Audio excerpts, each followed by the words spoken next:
Yoo-hoo! Big sis, long time no see. What? Huh? What do you mean, what? It's me, Kristen. Your cute, adorable little sister, Kristen. Kristen? Kristen is my sister, 11 years younger than me. We lost contact 3 years ago after our mother passed away, and we haven't seen each other even once since then. And now, Kristen is the one reaching out to me. Little did I know that this conversation, the first in 3 years with my sister, would plunge me into despair. My name is Mandy Baker. I've been married to Joe for 7 years now.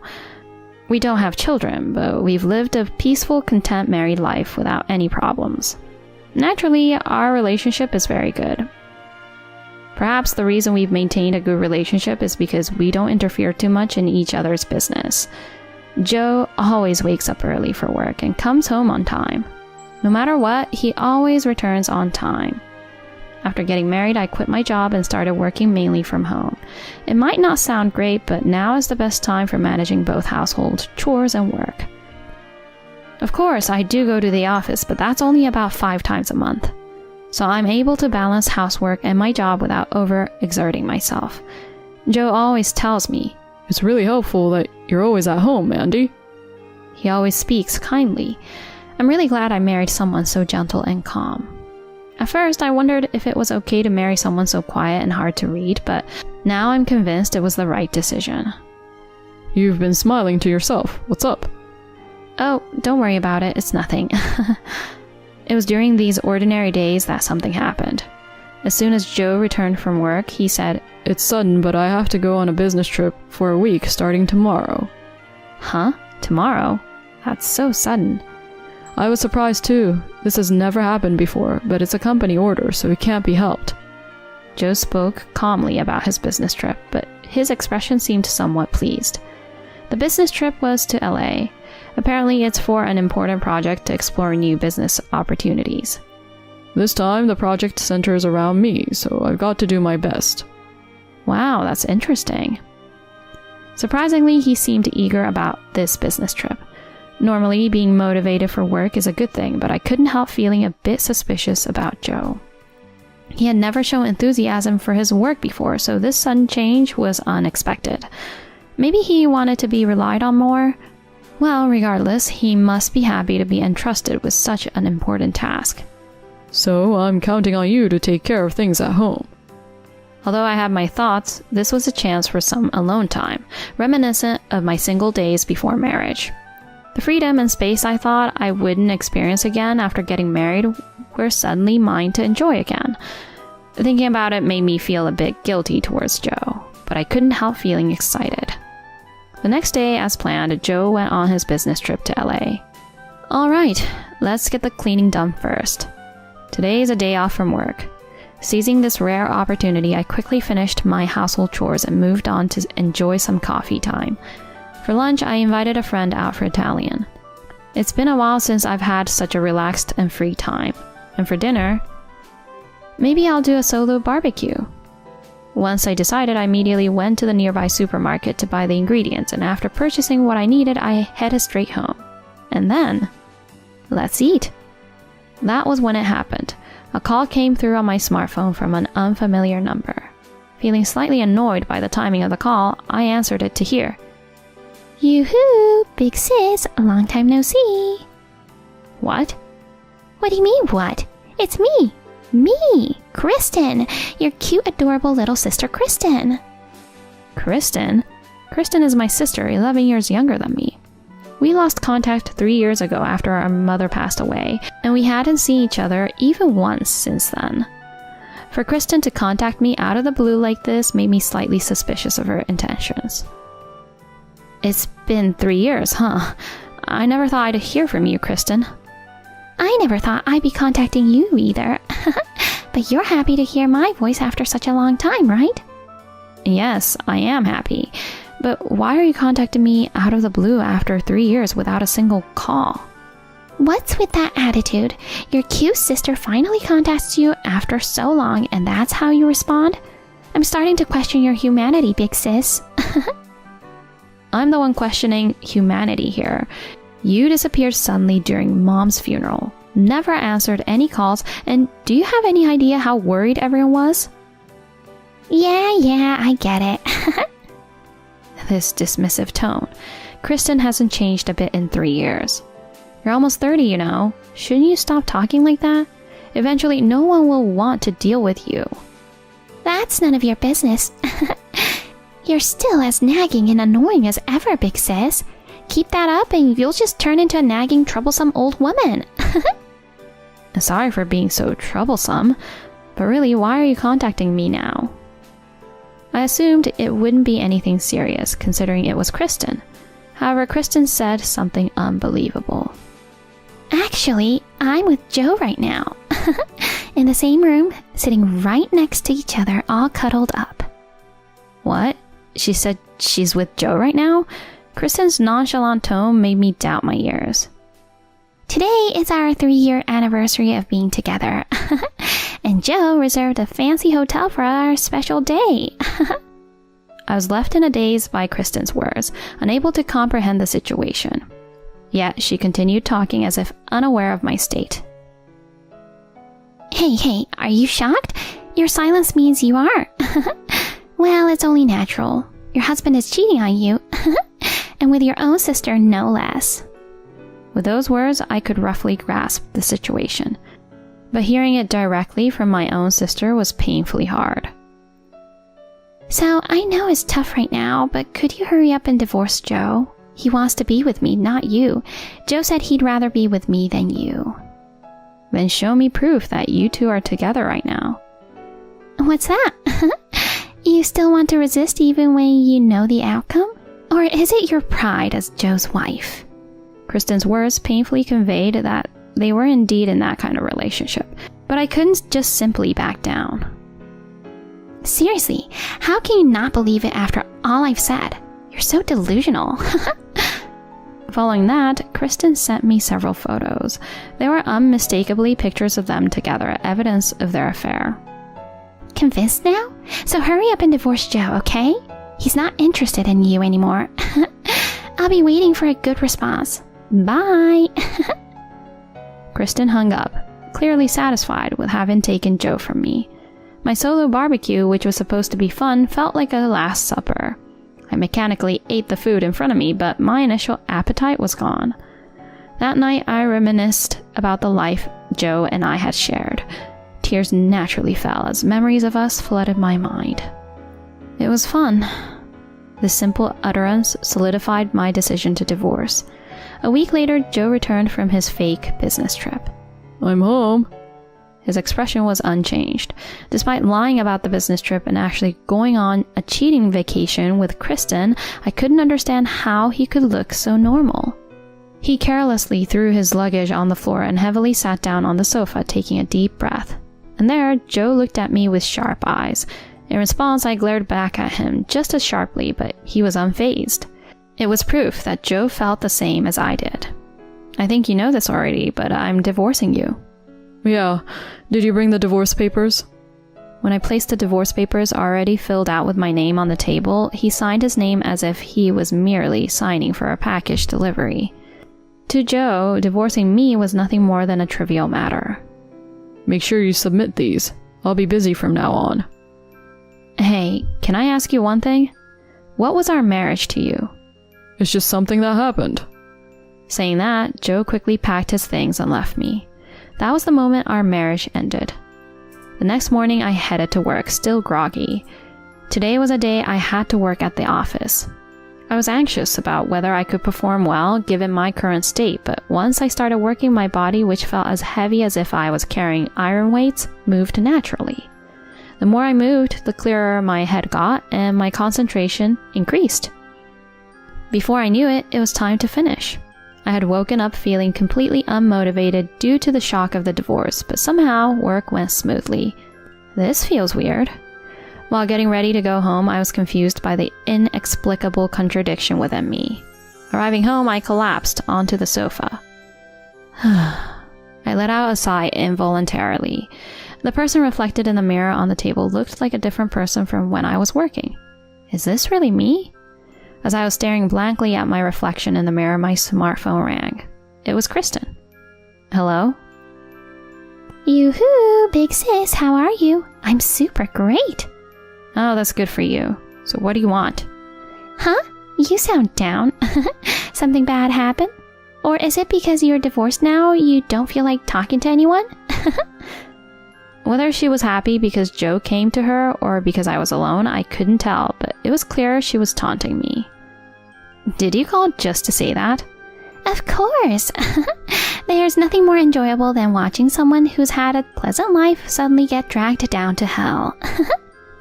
So, how does it feel to be miserably single? How does it feel to have the person you love taken by your own sister?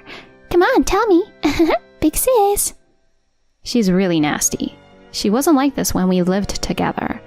We lost our father 7 years ago and our mother passed away from an illness 4 years later. Their deaths must have been significant events for Kristen. But this is different. It's unbelievable that she would start a relationship with my husband, take him away, and then mock me about it. Hey, are you listening? Don't be silent. Give me some reaction. But there's one thing I'm curious about. When did the two of them start their relationship? There shouldn't have been many chances for Kristen and Joe to meet. There's something I want to ask you. Huh? Ignoring my question and asking your own?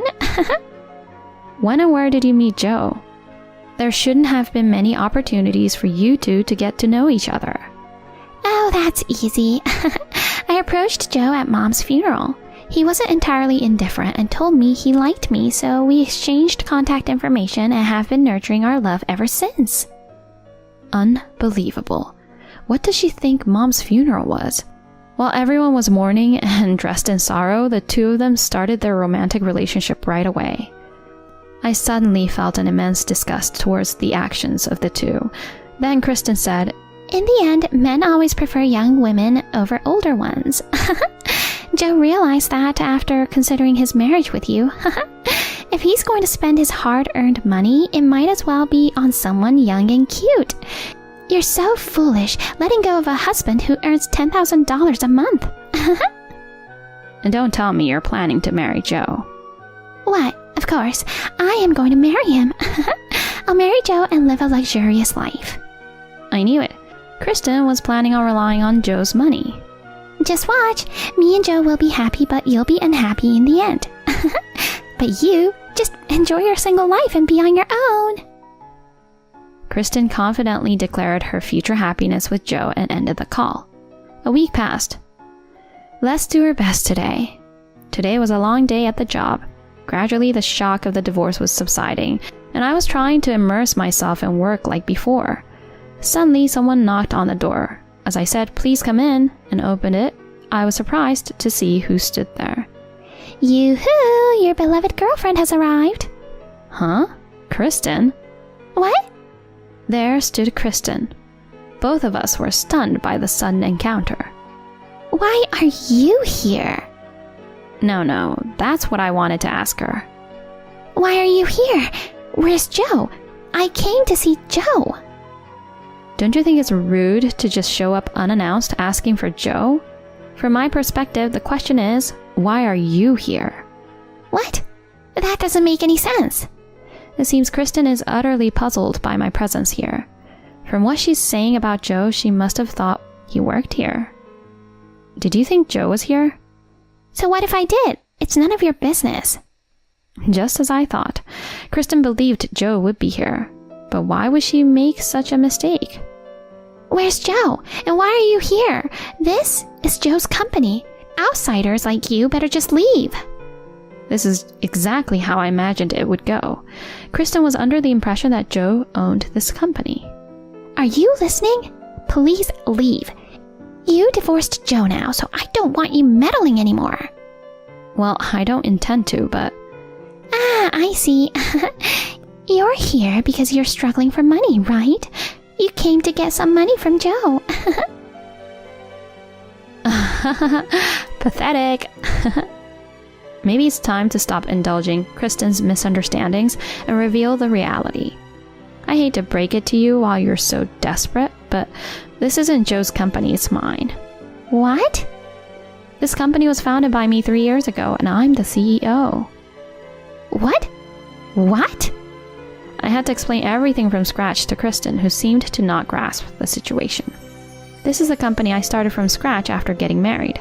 I had quit my job to become a full-time housewife, but living on Joe's salary alone was challenging. I was looking for a way to make our lives easier. Actually, I wanted to make it more manageable. That's when an old part-time job friend suggested I start my own business. Using my experience as a purchasing officer at a food manufacturer, I founded a company that wholesales food. And it was a massive success. In the first year, we far exceeded our expected sales, and now in our third year, we're still thriving. We've received offers from various sectors and even made deals with major companies. The company's growth is unstoppable at this point. Hearing this, Kristen was dumbfounded. Well, we haven't seen each other in 3 years, so it's understandable that you didn't know. But it's the same the other way around, right? Huh? I need to tell you the truth about Joe. What? What about Joe? This might shock Kristen, especially since she was planning on marrying him, but that's not my concern, not after what she's done to me. You might have guessed from our conversation, but the one earning $10,000 a month isn't Joe, it's me. Joe just makes part-time wages, around $1,000 a month. What? $1,000? And that's part-time? How are you supposed to live on that? That's for you to figure out by working hard. You can manage the basics at least. Just be careful of Joe's gambling habit. Wait a minute, gambling? What are you talking about? Oh, didn't you know? Joe has always had a terrible gambling problem. All the money he gets goes straight to slots. We could manage because of my earnings, but it might be tough for you. Joe had been a terrible gambler, pouring all his salary into slot machines and obsessing over it day and night. I discovered this disturbing trait after we got married. You're not saying he has debts, are you? I think he's in debt with about $100,000, I think. $100,000? Yes, Joe would even borrow money when he ran out of gambling. Kristen, shocked beyond belief, laughed distantly, realizing the turn her life had taken. It's karma, really. Sorry, could I get a taxi? 10 minutes later, a taxi arrived in front of the company. I helped the still shocked Kristen outside and into the taxi, telling the driver the address and seeing them off with a laugh. Goodbye, Kristen. I watched the taxi drive away. Kristen, returning to Joe, exploded in anger over the lies. Joe in return lashed out when she suggested divorce, showing a frightening side of himself that made her back down from the divorce idea. Later, Joe quit his job to live a gambling life, leaving Kristen to deal with a $30,000 compensation claim and his $100,000 debt, all on her own. Now it seems she's working desperately, wearing herself out. Boss, the documents for the next meeting are ready for your review. These are skillfully prepared. Since the divorce, both my work and personal life have been more fulfilling than ever. I'm genuinely excited for my future, having learned valuable lessons from this experience. It's taught me to appreciate the people in my life because it always leads to good things. I really believe that.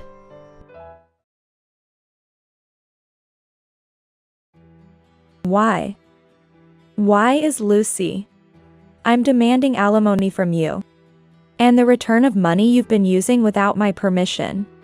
Wait, Lucy. That's just not right. Why are you even coming on our honeymoon? And what's this about money being used without permission? Weren't you the one using Tom's salary as you pleased?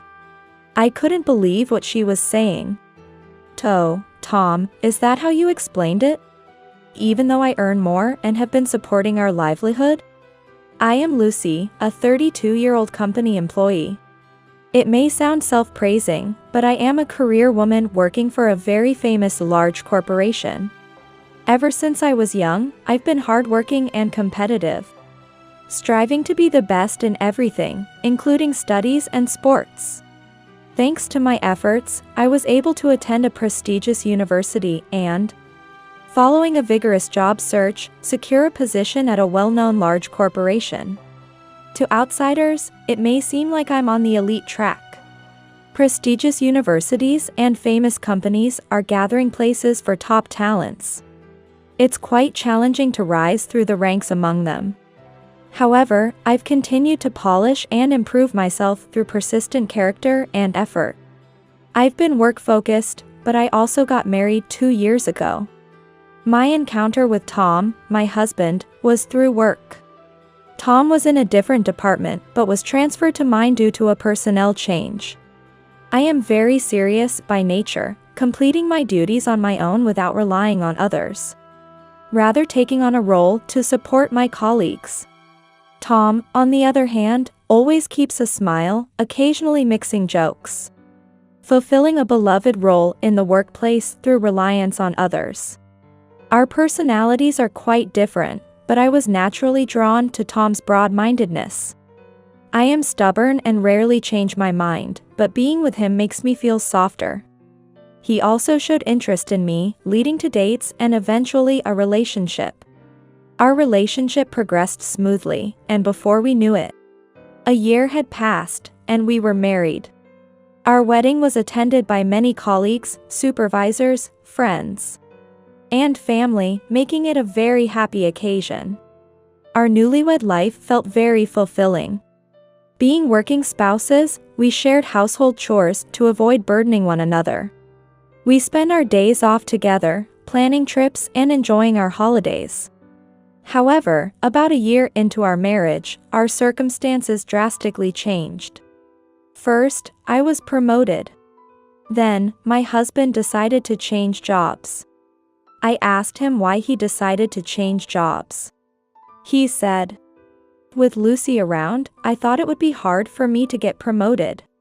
So, I decided to aim for the top at a different company." I felt complicated. Indeed, being in the same department meant that one of us had to get promoted. I was happy about my promotion, but thinking that it might have taken away my husband's chance made me feel guilty. Men often have a stronger desire for promotion. It must have hurt his pride. He didn't show it much, but perhaps he decided to change jobs because he was hurt. My worries seemed justified as our relationship started to become strained. Despite his job change, my husband's income significantly decreased. My income remained relatively stable, so we didn't struggle with our daily expenses. But considering life plans like having children, saving became unavoidable. Tom's job involved a lot of business trips, leading him to be away from home for about half of the month. The decrease in our shared time was disappointing. And living together while leading work-centered lives made it feel like we were living separately. I shared these concerns with Susan, my best friend since high school. Even after becoming professionals, we would go out for drinks or enjoy shopping together once a month. Susan works at a hospital with a medical administration qualification. She is single and a very close friend I can talk about anything with. When I told her about my decision to marry Tom, she was surprised but sincerely blessed our union. I was also happy to hear from her recently about her new relationship. As such close friends, we can share our worries without hesitation. So, you're drifting apart from Tom. That's tough, especially since it's only been a little over a year since you got married. Yes, it makes me anxious about the future. It'll be all right. I think you two are a great match, and once Tom's job stabilizes, your relationship might change for the better. Why not let him have some freedom and support him for now? Freedom, huh? Perhaps I've been monitoring my husband too closely. Inspired by Susan's advice, I decided to let him do as he pleases. I've been feeling uneasy about his frequent business trips, but I convinced myself that it's all for the sake of advancing his career. Sharing my marital life and daily frustrations with my best friend has helped me find insights and resolve issues. I've been wanting to meet Susan's boyfriend, but our busy schedules and my husband's trips have made it difficult. However, Susan's time to marry has come. When she told me about the proposal, I sincerely wished her happiness. She plans to have a wedding ceremony and then register the marriage, inviting me to the ceremony. Having had a joyful wedding myself, I hoped hers would go well and looked forward to it with pure joy. On the day Susan shared her marriage news, Tom returned from a month-long business trip. He's been away on long trips since we got married 2 years ago. His absences make his return home always exciting for me. I prepared a lovingly homemade meal for him. He missed my cooking during his business trips, enjoying lots of dining out. And he was delighted with my food.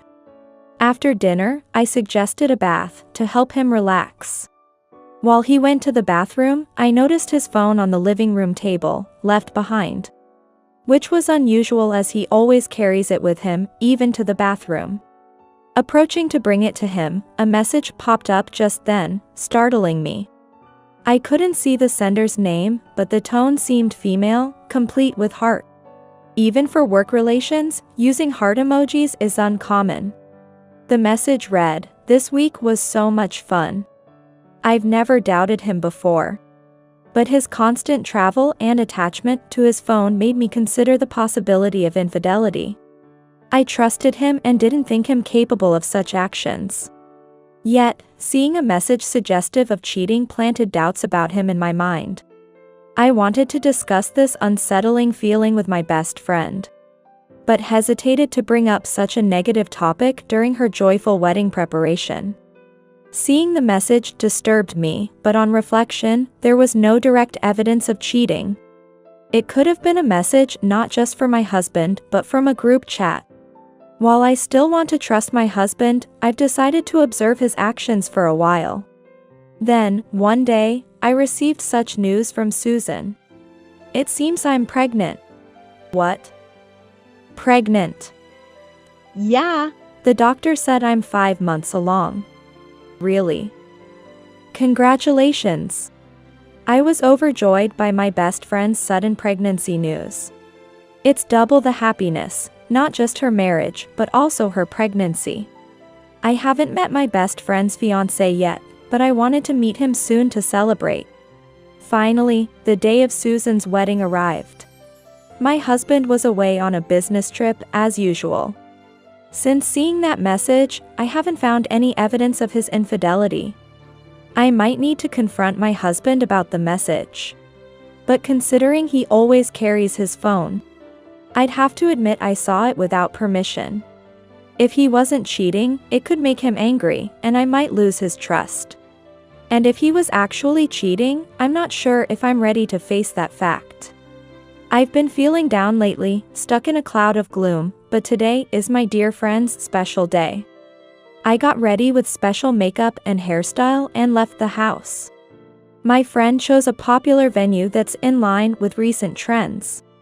Upon arrival, the modern and elegant space helped dispel my worries about my husband's infidelity. The wedding had a welcome space where the bride and groom's shared memories were charmingly displayed. I walked over to a large welcome board set up in the center. It had a landscape photo that seemed to be taken at the beach, with my friend in a white wedding dress and a man in a tuxedo next to her. I was speechless. I was looking forward to seeing who my friend's partner was. But to my shock, the man in the photo was my own husband. I was so surprised I couldn't even speak. The people around me were saying how well-matched Susan and her partner were, enjoying the atmosphere. Looking around, I noticed that hardly anyone from my wedding was there. Then, I suddenly remembered the message that had come to my husband's phone. Could Susan have been the one to send it? Just the thought made my heart race as if I had been struck. The idea that my best friend Susan could be my husband's affair partner. I had no clue about their connection. And yet, despite being married to me, he was having a wedding ceremony with her.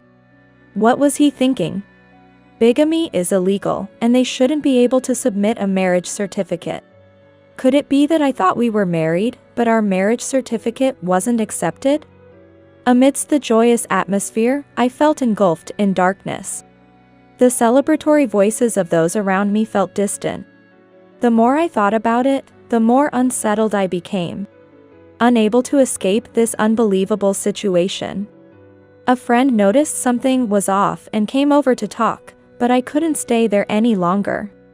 Citing sudden illness, I decided to leave the venue. While my friends expressed their concern, I managed to smile as I left the venue. I took a taxi to the station, trying to organize my thoughts during the ride. At this wedding, I was convinced of my husband's infidelity. My husband and best friend had betrayed me together. And by inviting me, they intended to reveal their affair. I couldn't understand what my husband planned to do after the wedding. We had definitely submitted our marriage registration together. But whether there was an issue with the document that prevented it from being accepted, or if my husband was hiding something, or if this wedding was his way of declaring he wanted a divorce, I couldn't tell. When I returned home, I found a divorce petition on the living room table that wasn't supposed to be there. Tom's section was already filled out. I collapsed in shock. Betrayed by my husband and best friend in such a manner.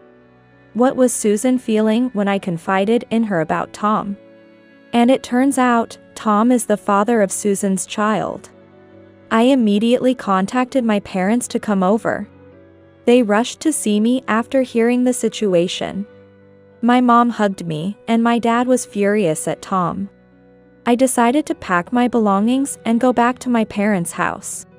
A few hours later, Susan contacted me, presumably after the wedding had ended. But I didn't answer the phone. There was no way I could face her under these circumstances. Then, I received a message from her on Messenger. Sorry. You must have been surprised not seeing me at the wedding, huh? But that's just how it is. Tom chose me. Seems like he prefers a woman who can truly make him feel like a man, like me. Tom also sent me a message. It seems Susan is the one meant for me. I shouldn't have married you. You got the divorce papers, right? Make sure you file them. Once that's done, we can submit our marriage registration. Reading the messages nearly made me faint again. My parents consoled me, and I managed to keep myself together, albeit feeling down for a while. Eating my mom's cooking for the first time in a long while. And spending leisurely time helped me start to feel a bit better. Without a response from me, Susan sent another message about how she and Tom met. They fell in love at first sight at my wedding with Tom. Then unilaterally started contacting each other and began their affair. She had been waiting at the station near our house to connect with Tom. She also admitted to feeling inferior to me all this time. She never tried to see the effort behind my success, only resenting my achievements. Susan kept sending messages even though I didn't reply. The fond memories I had with her faded as I realized her true feelings towards me. Was it my marriage that brought out her hidden feelings? Betrayed by my husband and best friend, I was unsure how to move forward. The messages filled me with despair. Eventually, I filed for divorce. Tom then messaged me. Looks like you filed the divorce papers. Now we can get married. Thanks. I ignored Tom's message. Gradually, I began to recover and decided to seek revenge.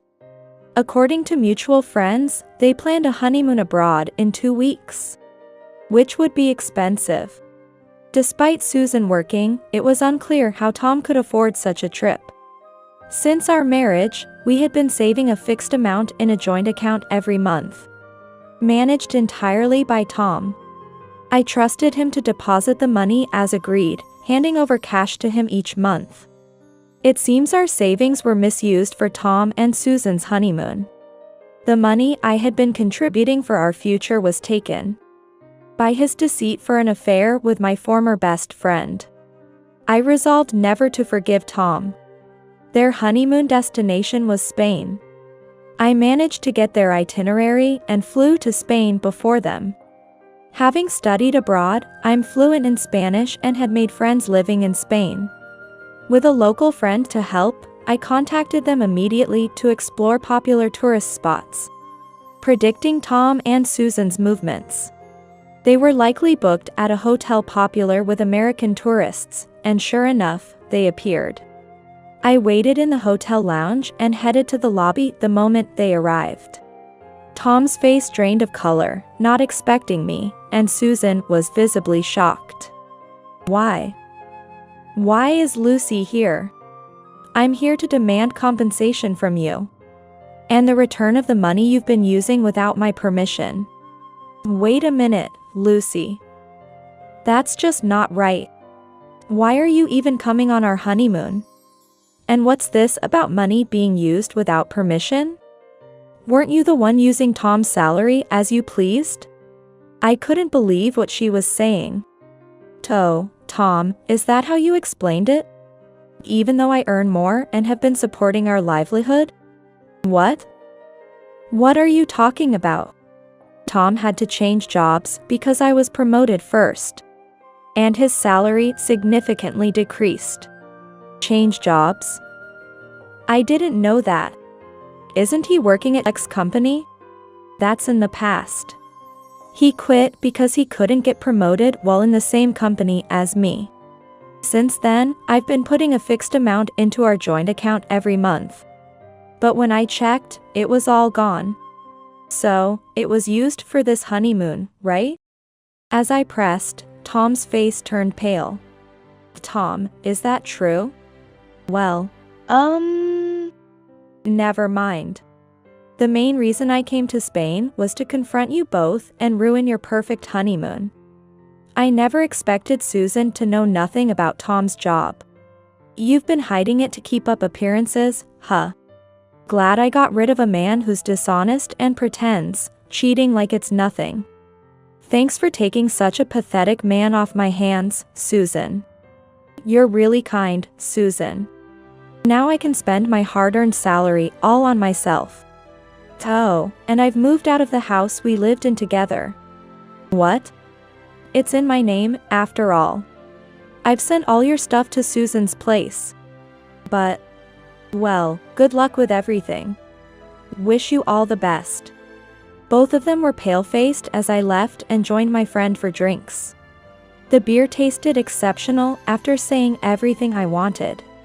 After spending a few more days enjoying Spain with my friend, I returned to the US. Through a lawyer, I demanded compensation from Tom, marking the end of it all. Burdened with a significant debt, Tom and Susan now have to support their upcoming child. I've also sent a certified letter to Tom's workplace, making his promotion in his new company unlikely. They remarried, but I heard Susan constantly complain about Tom's low salary, leading to endless fights. I'm truly glad to be rid of such a terrible man. Now, living at my parents' house, I'm focusing on my work. I've decided to avoid relationships for a while, aiming to earn more, save up, and stabilize my life.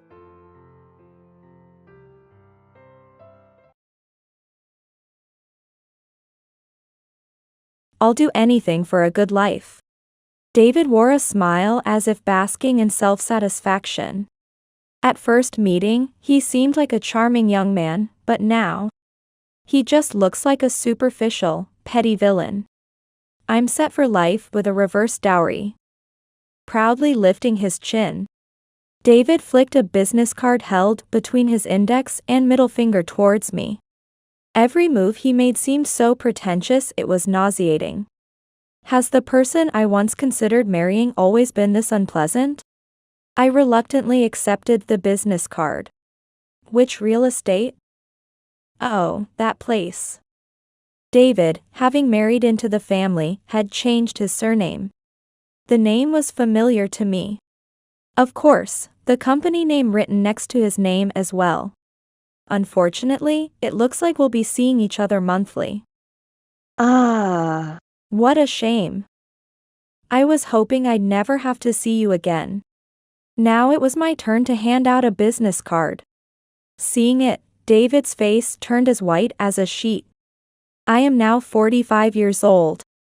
My name is Jessica Owen. The events I am about to describe began about 3 years ago. At the time, I was briefly engaged in matchmaking. having lived a life dedicated to my career and remained single. I started it out of curiosity, encouraged by those around me. Whether I would get married or not was beside the point. Meeting new people was refreshing and fun. One of these new acquaintances was a handsome young man who liked older women. David Thompson. David was a refreshing man with his hair dyed chestnut brown, slim, and suited very well in a suit. He was 9 years my junior but carried himself with a sophistication and smoothness that seemed beyond his years. I'm good at cooking and housework. I prefer supporting someone who is striving hard rather than advancing my own career. David, saying this, seemed very gentle and kind. A stark contrast to the workaholics I was used to being around. Talking to you feels soothing. When I said this, David smiled happily, crinkling his eyes.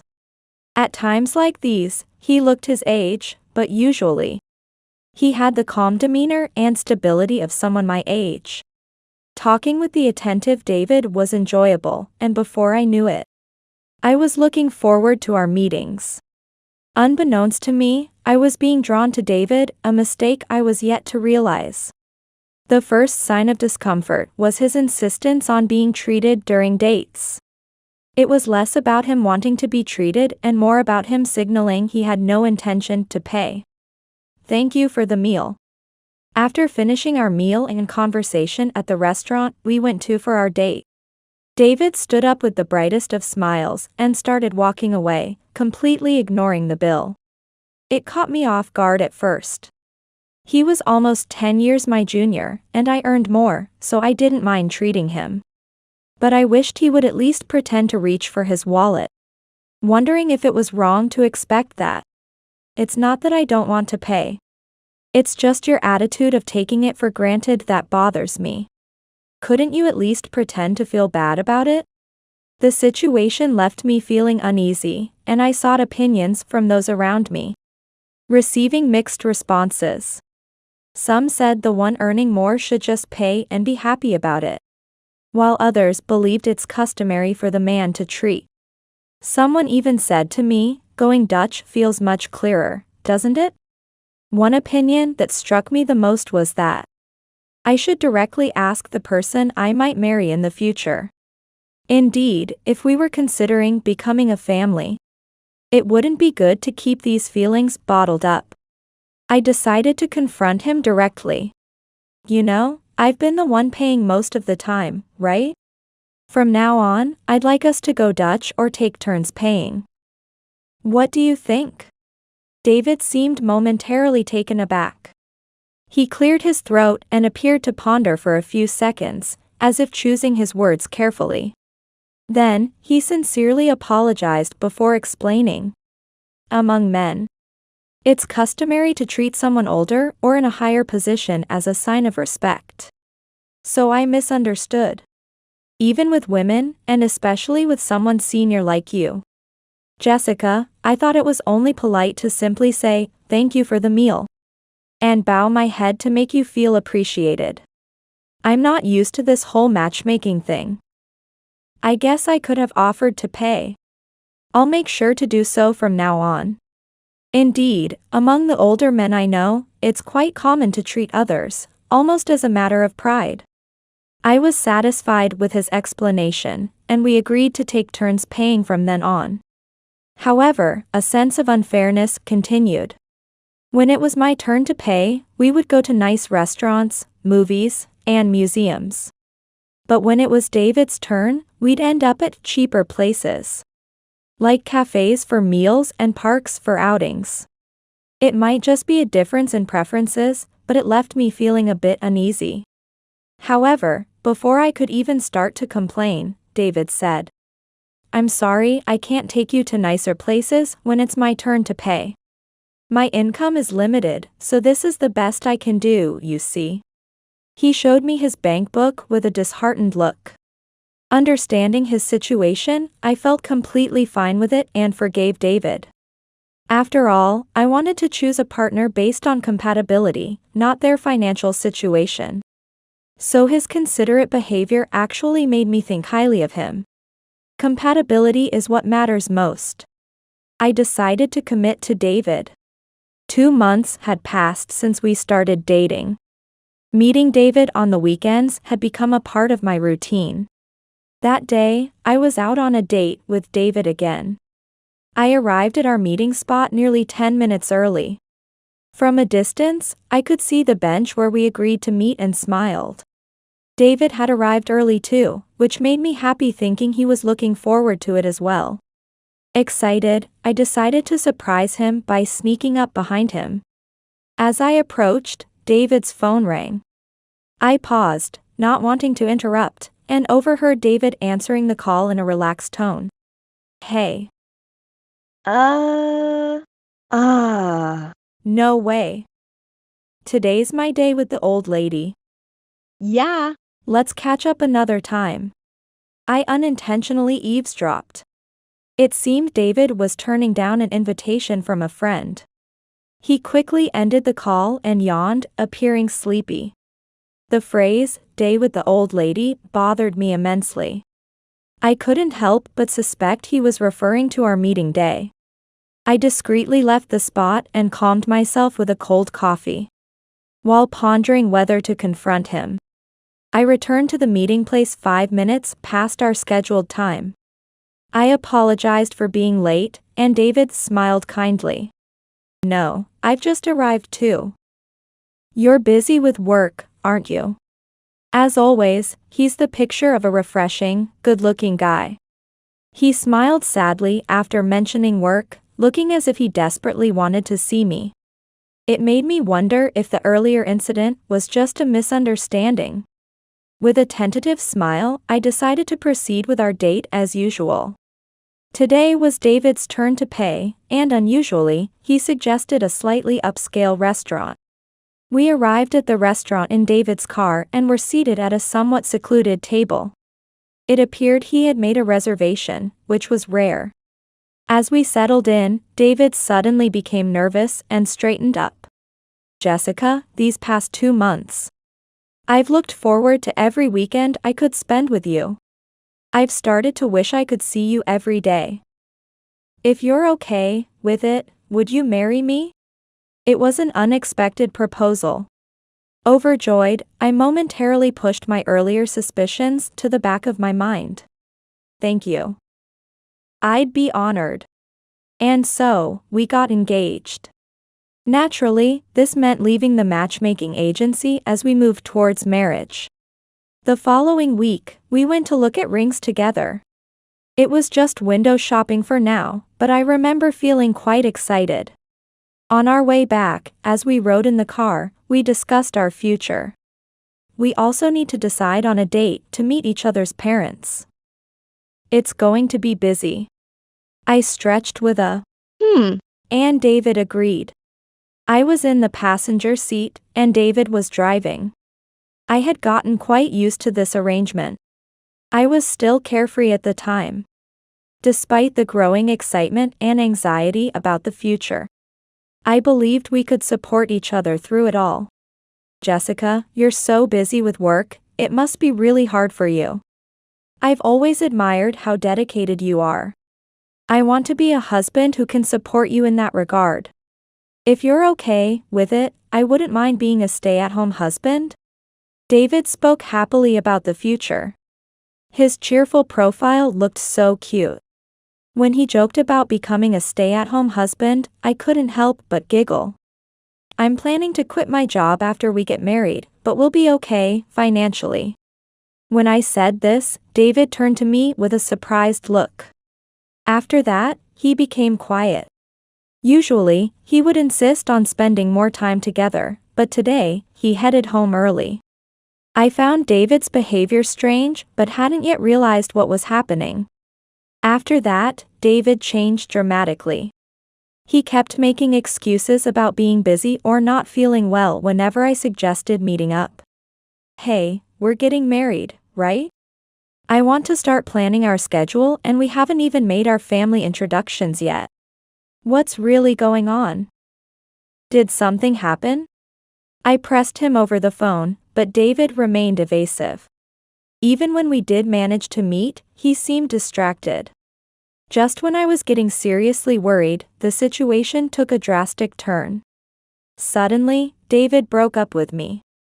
I can't see myself marrying you anymore. I'm sorry. Please, let's break up. This happened at a cafe he had called me to. A cost-effective place we often went to when it was his turn to pay. I was shocked. We were already engaged and close to marriage, and yet he was ending things like this. Why? You were the one who proposed. So why are you suddenly changing your mind? What's the reason? Tell me. I repeatedly asked for a reason, but David only apologized. His mind seemed made up about not wanting to marry me. Unable to hold back any longer, I burst into tears. David left with a few brief words of goodbye. I couldn't let go and grabbed his arm. Wait, please wait. Why? Just give me a reason. David shook me off as if I were a nuisance. I was stunned. I couldn't believe the gentle, courteous man I knew could act so violently. Tears streamed down my face as David coldly said, "Shut up, I'm marrying someone else." Give it up, old lady. I felt as if the ground had opened up beneath me. This must be what despair feels like. Left alone in the cafe until it nearly closed. It was a painful task to inform family and friends of the broken engagement over the following days. Knowing how excited I had been about the engagement and proposal, my family and friends were angrier than I was. As for me, I felt drained, almost numb. I couldn't muster the energy to do anything or even speak ill of David. I'm probably never getting married. I guess it just wasn't meant for me. That's what I told everyone around me. I was deeply hurt. It took me well over a year to start recovering. And I decided to stop thinking about marriage altogether. 2.5 years after the engagement was unilaterally called off. The pain of being abandoned by David had faded. And I found myself feeling more angry and disgusted than anything else. And then, unexpectedly, I ran into David again. That day, I was at a charity event organized by a local nonprofit organization.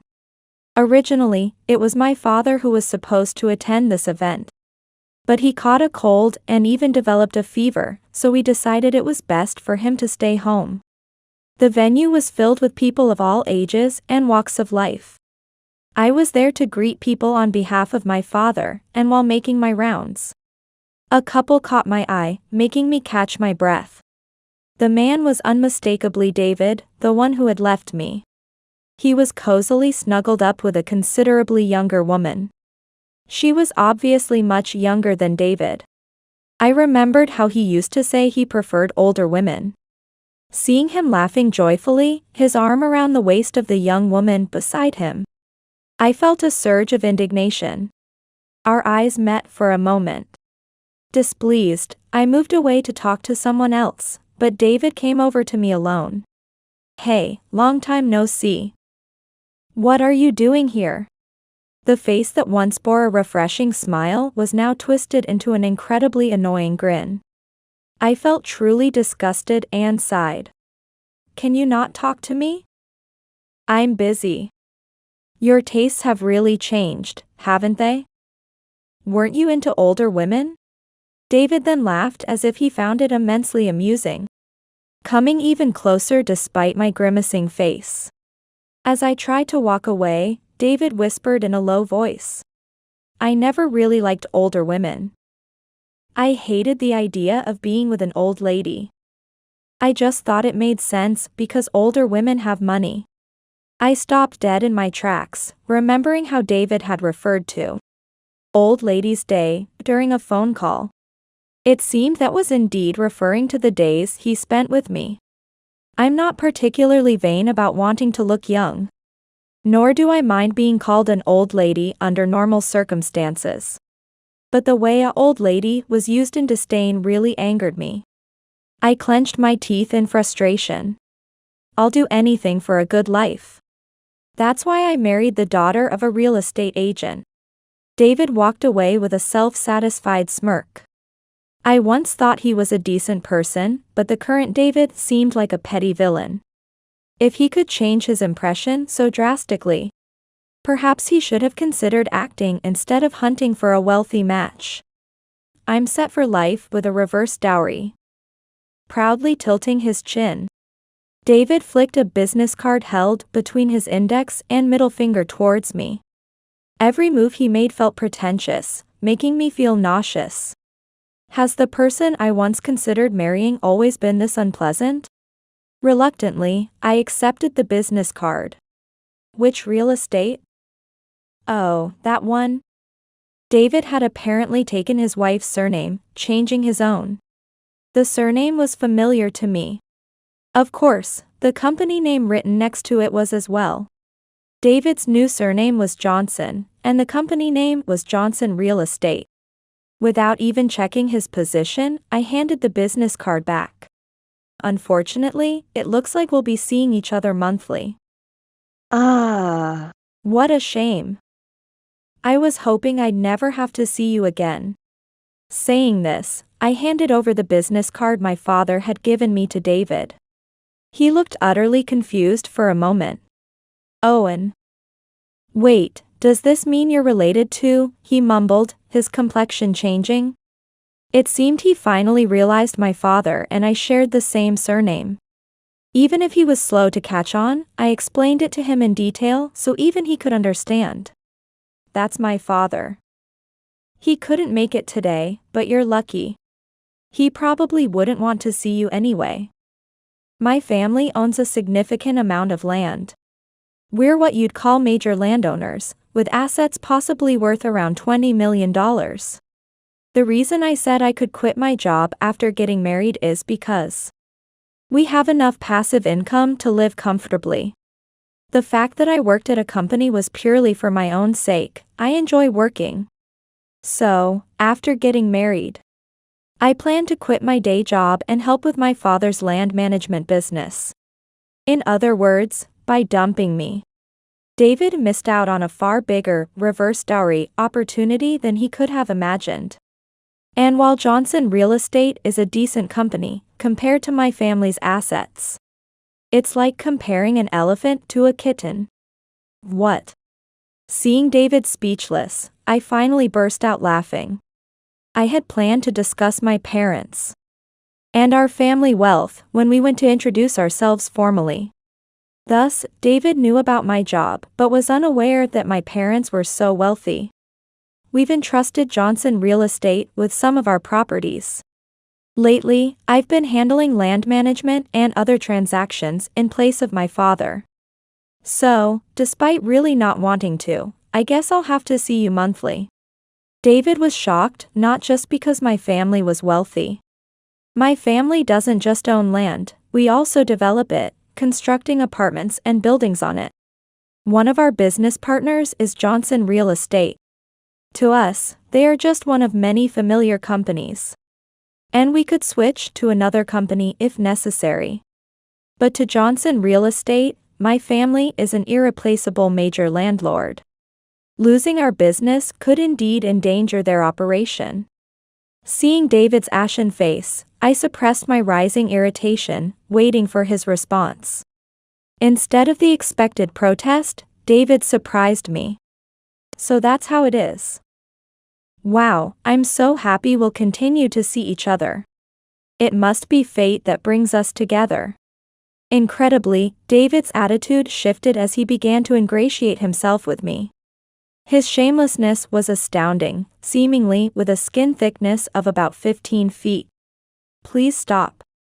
How can you talk about fate when you've been so despicable? It's disgusting. I made my rejection clear with a frown and attempted to leave, but David persistently followed. Wait, my princess. Our meeting like this must be fate, right? You liked me once, didn't you? It's not too late to go back to how things were. His comments were so offensive that I genuinely became angry. Especially since his persistence prevented me from greeting other important people. Deciding to escalate the situation, I loudly sought help. Help, please. I'm being followed. Can someone please get this man away from me? Peter Johnson, David's father-in-law and the president of Johnson Real Estate, hurried over in a panic. Seeing his son-in-law attracting attention as a stalker was naturally alarming. Since I had already greeted Mr. Johnson, he knew who I was. Step back, David. I deeply apologize. What exactly happened? Mr. Johnson scolded David and turned to me. Since I was asked, it was only natural that I told them everything. Is this man your son-in-law? He was my fiancé 2 years ago. He approached me after recognizing me here. After unilaterally breaking off our engagement to chase after a reverse dowry. He's now bothering me, wanting to reconcile upon learning about my family. I have no intention of associating with him, please take him back. David's wife, Mandy, also arrived. I had heard her name during my conversation with Mr. Johnson. Watching her reaction, Mandy said in a daze. He tried to cheat? Her shock was evident, but her response surprised me a bit. Perhaps she hadn't fully grasped the situation yet. I'm seriously inconvenienced. Please don't come near me. In front of everyone, I firmly told David off once more, frowning at any hint of his lingering attachment as I walked away. I hoped Mr. Johnson would ensure David and I wouldn't cross paths again. A few days later, a call came from my family home. A woman named Mandy, sobbing profusely, had come looking for me. Rushing home, I found, as expected, that the woman was David's wife, Mandy Johnson. After I left, she tried to confront David. However, David wouldn't listen and fled the venue, escaping both Mandy and his father-in-law, Mr. Johnson. Then, just yesterday, he returned home only to suddenly demand a divorce. He said he met his soulmate. Listening to Mandy's tearful story, I braced myself, hoping he hadn't claimed his soulmate was me. Mandy didn't know who this person was. Mandy had heard through the grapevine about how I had been suddenly abandoned in the past, and came to me in desperation, clutching at straws. I had no idea you were once engaged to David. I am so very sorry. Mandy apologized while crying. My friends and relatives were also at the charity event the other day. They might not know David's face, but they knew the story. Surely, someone had told Mandy. No, you're a victim of his just as much as I was. Please, don't apologize. I comforted Mandy. It was heartbreaking to see someone so much younger than myself in tears. Holding no resentment but feeling sorry for her. David's actions, which hurt an innocent woman, became even more unforgivable. Do you know where David is right now? This is terrible, unforgivable. I shrugged in response, genuinely having no idea. We pondered together for a while until a thought struck me. Given his recent behavior, David probably wanted to reconcile with me. Perhaps if I contacted him from my cell phone, he would jump at the chance. After he abruptly broke up with me, I was so furious that I had blocked his number. I quickly unblocked him, prepared, and then made the call. As expected, David immediately took the bait. Hello? Oh, thank goodness. Jessica, you've forgiven me. I wanted to scream at him to stop talking nonsense, but I had to restrain myself. Suppressing a sigh, I spoke up. Can we meet? I want to talk. It's at my family home.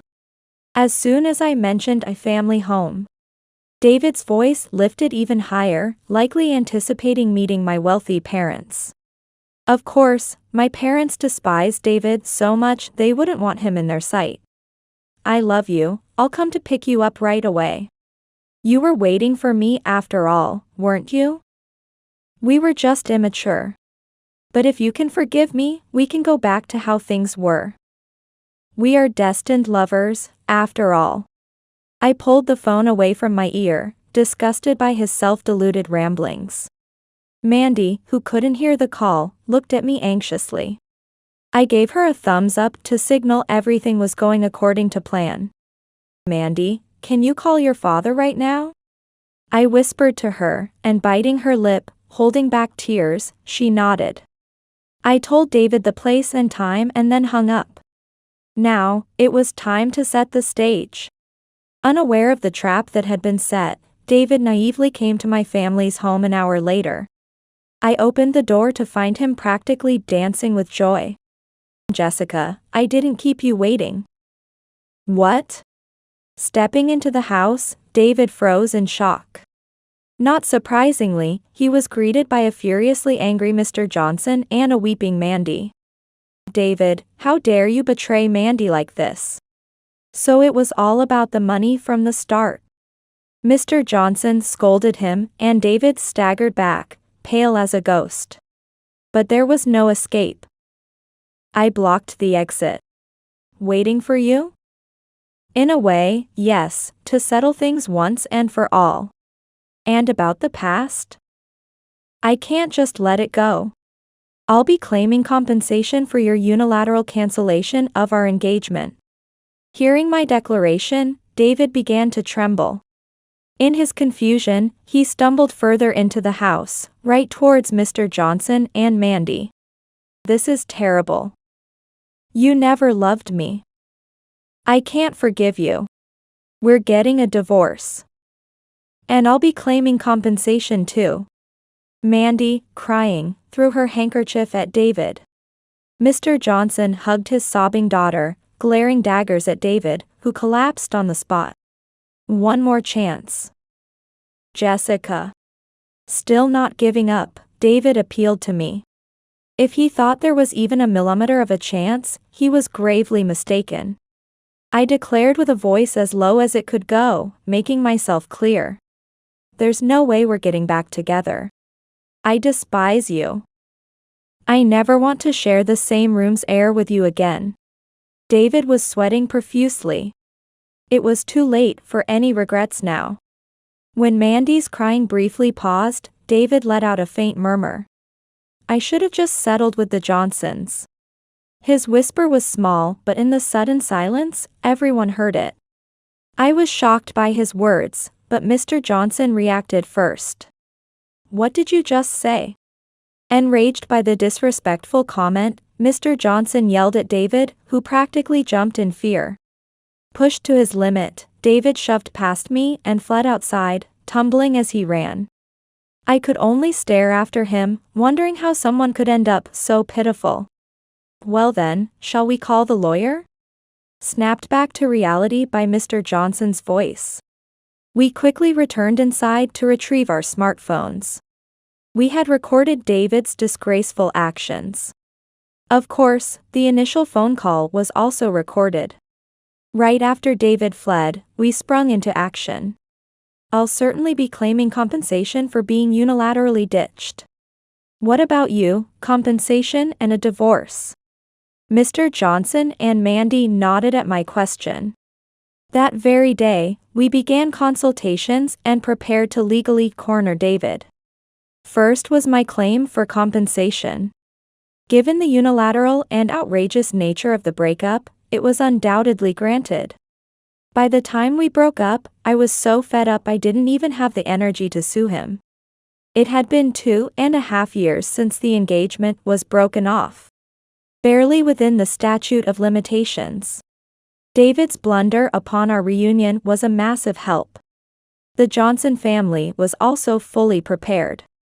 Moreover, David had left all his bank books and such at his in-laws' home before running away. So his financial situation was virtually an open book. After months of preparation and court proceedings, we emerged victorious. David tried to escape paying by claiming he had no means, but in the end, he was forced to cough up every last penny under his name. It seemed David was more inclined to spend than save. And even after liquidating his savings, it wasn't enough to cover the amounts owed to Mandy and me. Unwilling to pay more, David vanished. Disappearing from our hometown was inevitable. My family has been prominent landowners for generations, wielding significant influence. After such a confrontation, it was impossible for him to live here. But it wasn't just that, David literally disappeared. Even contacting his family yielded no clue to his whereabouts. Fearing retaliation from my family, they had cut ties from the start. Well, it's all in the past now. I'm relieved I don't have to see his face anymore. 2 years after our reunion, I recall David's presence just once. It was when I saw news of homeless people being evicted from a large park. A man resembling David flashed briefly on the TV screen's edge. I did a double take, but he disappeared too quickly to be sure. It could have been someone else. But if it really was David, it seemed a fitting end for someone who chased luxury at the expense of others' feelings. Several years have passed since then. Surprisingly, I am now married. Given my previous declaration against marriage, my parents and friends were shocked. My husband is none other than Peter Johnson, briefly David's father-in-law. Mr. Johnson and I had known each other through land development, but became close after teaming up against David. Jessica, if I could spend the rest of my life with you, it would be wonderful. Would you consider dating me? I remember how he shyly looked down before bowing deeply. Mr. Johnson was a single father, having lost his wife in an accident over a decade ago and had been single ever since. Our bond over this incident led to an unexpected connection, and things quickly progressed to marriage. Despite my previous distance from marriage, when it's time, things move fast. It's funny how unpredictable fate can be. I can entrust my father to you with peace of mind, said Mandy, now my stepdaughter. Initially, Mandy and I bonded over our shared hurt from David. However, as we grew closer, that past became irrelevant, and now I adore Mandy. Not just as a daughter, but as a dear friend. Being an only child, I had worried about managing my inheritance as I aged. That concern was partly why I ventured into matchmaking. But now I have Mandy. She may be a bit airhead, but she's a good kid. And I feel I can leave everything to her with confidence. Still, I hope she finds a reliable partner. Mandy is currently in search of love again, hoping for her second marriage. Alongside my wonderful husband, I'm hoping that this time, Mandy will find someone truly special.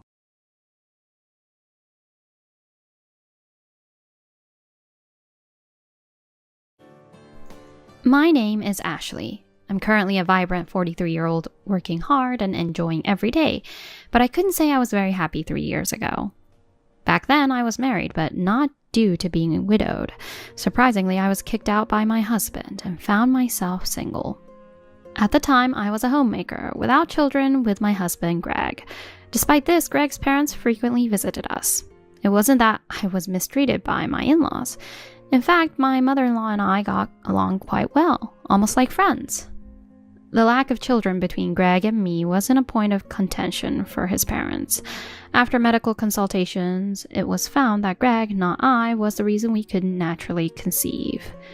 I only learned Greg didn't believe the doctor's words when he decided to kick me out. Maybe his parents didn't pressure us about children because Greg's brother already had a family of his own. Therefore, I had no issues with my mother-in-law. However, my relationship with Greg, who should have been my closest ally, gradually worsened. Greg never openly ridiculed me, but after I turned 40, he began making disparaging comments while watching young idols on TV, implying I had aged beyond recognition. Comparing myself to 20-something idols is absurd. Naturally, I'd look older, but by the same token, Greg looked so much older compared to male idols in their 20s.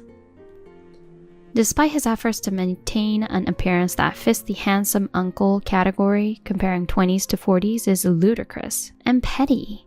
Occasionally faced with such remarks, I chose to ignore them, thinking it pointless to argue. Perhaps that was a mistake.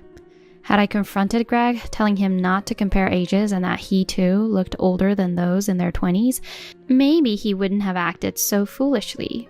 But I avoided confrontation. As a result, I was thrown out of our home. The day arrived suddenly, but in hindsight, there might have been signs. Greg's returns home had been getting later and later.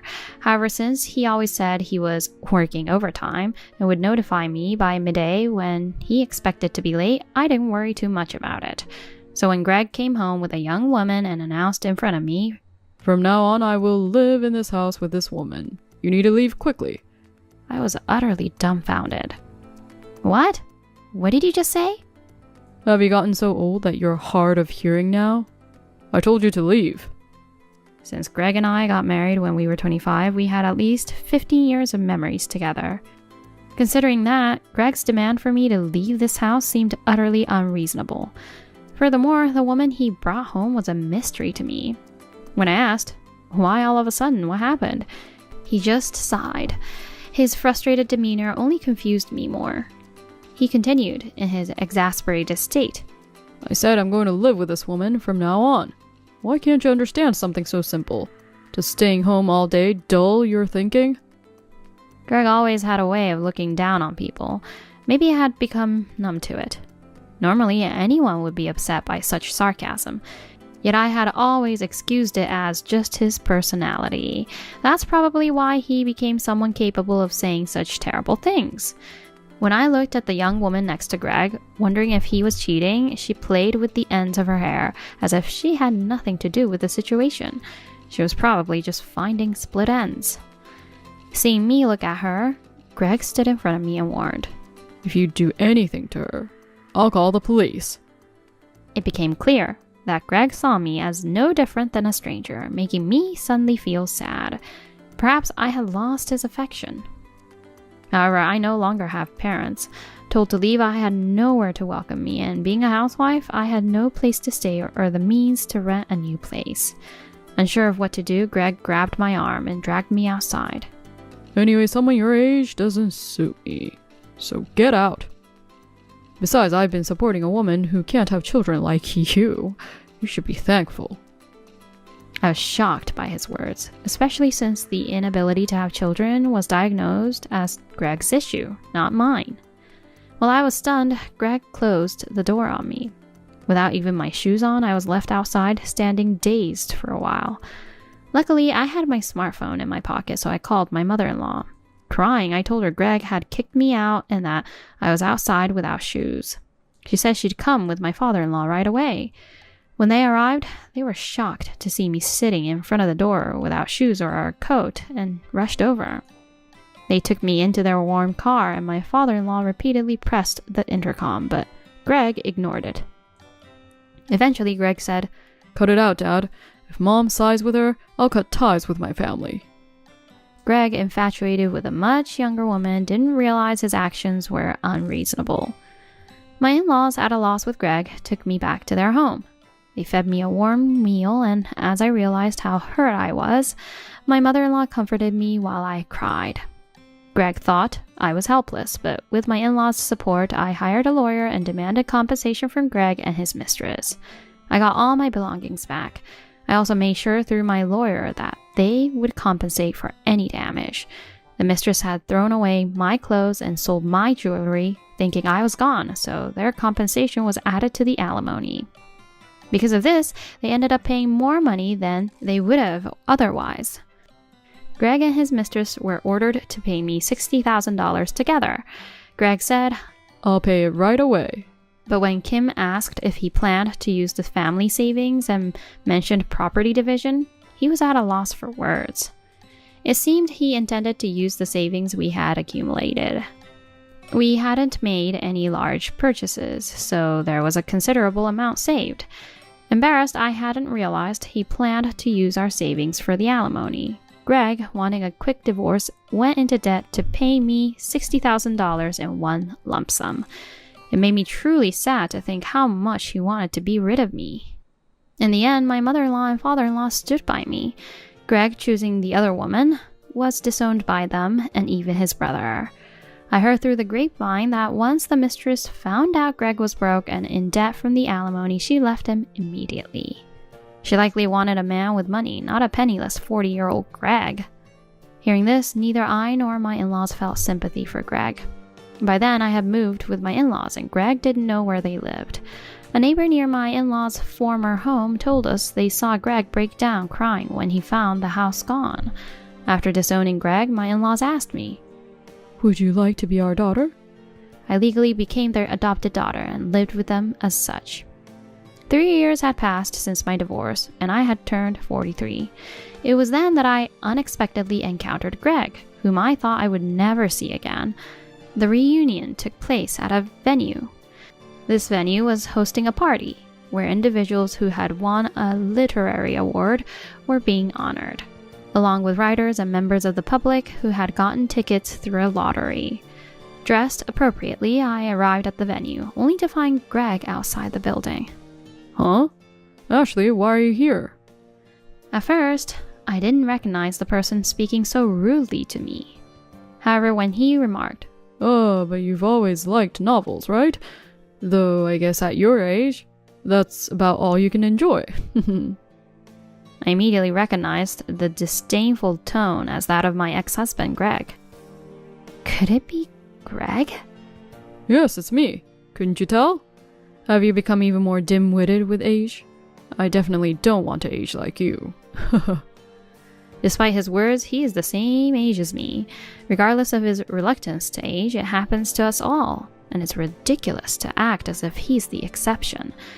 I sighed in exasperation. To think that I was tormented by such a foolish person 3 years ago makes me feel foolish myself. Why are you even here? Are you hoping to chance upon a favorite novelist of yours? Someone as old as you trying to get close to a novelist is obviously going to fail. Haha. You're just an older woman who can't even have kids. You should stop dreaming. He intends to belittle me endlessly. It seems more absurd to me that he, who has no interest in novels, is present here. And why are you here? Huh? Oh, my current girlfriend. She loves novels and stuff. And she was thrilled when she won the lottery to be here, so I just dropped her off. Oh, and my current girlfriend is 32 years old. I had no interest in knowing the age of the woman he's dating now, but it seems he wanted to brag. Probably because he knows I'm aware he was abandoned by the woman he cheated with. He wanted to seem better off now. No matter what he says, my interest in Greg is at an all-time low. Nothing he says can change my perception of him now. Ah, is that so? And what about it? My current girlfriend is more intellectual than you, and unlike you, who were just a housewife, she actually earns her keep. It was Greg himself who wanted me to be a housewife when we were together, and the woman he cheated with wasn't working either, so I thought that was his type. It seems paying alimony and various other expenses taught him the importance of money. You must be broke, right? You were just a housewife, and even if you thought about working, it would have been impossible. I was working at first, wasn't I? You begged me to quit my job. What are you talking about? With an annual income of $10,000? That doesn't count as working. That was after I quit the job because you said if I wanted to spend money, I should earn it myself, right? Yet you told me not to leave the house. Even young people can easily surpass an annual income of $10,000 just by clicking around on a computer. You're just too old. Haha. No matter what I said, he would concoct fantasies to mock me. I had no time to waste on such foolishness. I can't deal with this anymore, I said, and entered the venue. I could hear Greg laughing and calling me a coward from behind. Ignoring his voice, I greeted acquaintances at the venue and enjoyed the party, assuming Greg would be gone by the time I left. Contrary to my expectations, as I left the party, I heard Greg's voice saying, Oh, there she is. Kim, that's my ex-wife. I dumped her because she only made $10,000. Pathetic, right? I did the right thing by leaving that old woman. Next to Greg was a woman in her 30s. She suggested leaving, likely because Greg had insisted on staying to show me off. I was amazed he could speak ill of his ex-wife in front of his girlfriend. When I stopped, the woman next to him widened her eyes in recognition. Wait, the person Greg is talking about is... Huh? Kim, you know her? Small world, huh? No, I mean, I know her one-sidedly. Don't you know? This is the female novelist, Ashley Ford. Huh? A female novelist? I can't believe it. You've been mocking Mrs. Ford? What do you mean by pathetic? Have you never read Mrs. Ford's novels? Wait, hold on, Kim. It seemed Kim was not as foolish as I had been 3 years ago.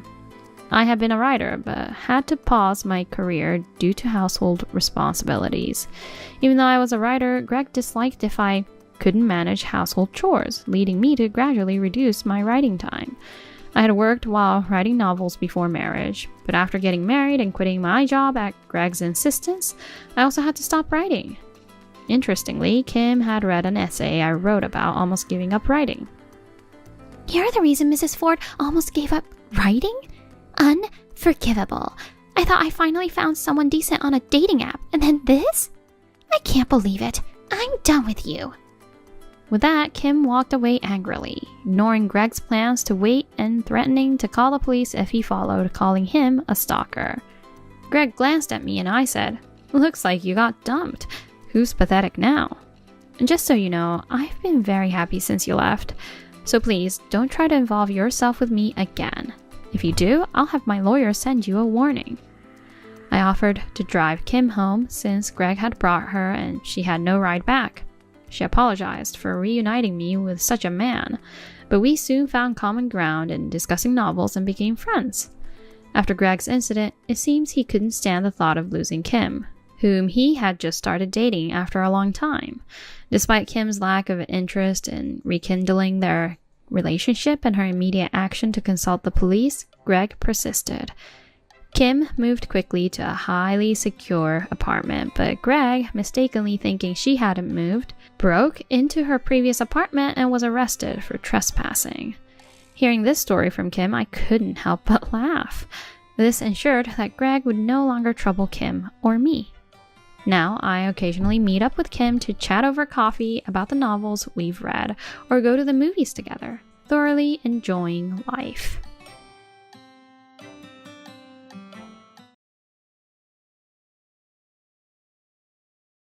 I don't need an infertile wife like you. I'll even demand compensation. Even though I had been diligently supporting him while he was struggling with a chronic illness and continuously seeking a donor, Eric suddenly proposed divorce to me. Unable to comprehend the situation, I was brought to a standstill. However, Eric's words made me decide on divorce. Understood. I left with that brief reply and proceeded with the divorce. The next day, while unpacking at my new place, I discovered 27 missed calls from Eric. It was too late by the time he realized the gravity of the situation. I'll show him hell. My name is Jenny Walters. I've been married to Eric for 7 years. Living with him has been tough, and I've faced many difficult days. It all started with the suspicion of infertility since we were unable to conceive a child. Among all the siblings-in-law, we were the only ones without a child. Every time we met, my mother-in-law would rush us about grandchildren. And Eric continued to engage in loveless acts solely for the purpose of conceiving. We were looked upon with pity by the other siblings-in-law and their wives. And each visit to my in-laws wore down my spirit. Hey, I was thinking, maybe it's infertility? 3 years into trying to conceive, Eric finally began to suspect my infertility due to the lack of any signs of pregnancy. I've also been a bit worried and did some research. If we can't conceive a child for 5 years, then it's possible. Seriously? A woman who can't bear children is the worst. It's practically fraud. What? I couldn't believe what Eric had just said. Why is it only my fault? Well, of course. I've never heard of male infertility, and no one around me has it. It's mostly on the woman's side. There's no way I could be that rare case. The cause of infertility isn't solely on women. Men can also be infertile, and at this point, without any tests, I couldn't accept being blamed alone. It's wrong to decide who's at fault without any tests. Besides, it's not about who's good or bad. If infertility is discovered, shouldn't we think about treatment and try to have children? Isn't it important to think about the future? If tests show infertility, then it's over, isn't it? I have a junior who's trying IVF, and he's always complaining about the high costs. I don't want to go that far for a child. And I'll tell my parents you're infertile and to give up on grandchildren. That's the end of it. Is there any need to discuss the future? He was determined to find fault in me. I couldn't comprehend Eric's words. No, so why do I have to be labeled infertile? We won't know until we get tested. I've been saying this over and over. Whether he was listening or not, Eric's indifferent responses only increased my frustration. Until he mentioned it, I too had days when I worried about not being able to conceive. Maybe the cause was me, I had thought. However, each time, my friends and parents encouraged me and suggested talking it out with Eric. With their support, I've been able to come this far with him. But instead of facing the issue, Eric only pushed me away. Moreover, he refused to listen, insisting that I alone was to blame for not conceiving. Angered by his attitude, I raised my voice, and he looked at me with annoyance. There's no way I'm the cause. All my siblings have children. I've heard that genetics play a role in infertility. Indeed, my mother did say she had difficulty conceiving my sister and me. However, it wasn't infertility, but rather a matter of timing. It was just a case of not being able to conceive for a while. Eric knew this story and wanted to use it against me. Your hypothesis is negated by the fact that my sister and I were born. But both you and your sister are childless. While I can have children, not a single person in your family line does. So the cause must be your body. There's not a single reason for me to be blamed. My sister and her husband got married just 6 months ago. It's too soon for the newlyweds to start trying for children.